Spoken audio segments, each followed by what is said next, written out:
জান্নাতে যাওয়ার জন্য খুবই গুরুত্বপূর্ণ 11টি ছোট আমল, চলুন জেনে আসি। 1. প্রত্যেক অজুর পর কালেমা শাহাদত পাঠ করুন। আশহাদু আল্লাহ ইলাহা ইল্লাল্লাহু ওয়াহদাহু লা শারীকা লাহ ওয়া আশহাদু আন্না মুহাম্মাদান আবদুহু ওয়া রাসূলুহু।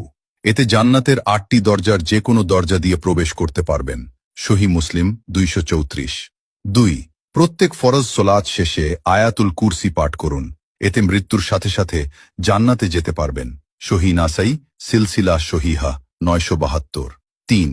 প্রত্যেক ফরজ সোলাত শেষে 33 বার সুবহানাল্লাহ, 33 বার আলহামদুলিল্লাহ, 33 বার আল্লাহু আকবার এবং 1 বার লা ইলাহা ইল্লাল্লাহু ওয়াহদাহু লা শারীকা লাহু লাহুল মুনকু ওয়া লাহুল হামদু ওয়া হুয়া আলা কুল্লি শাইইন কাদির পাঠ করুন।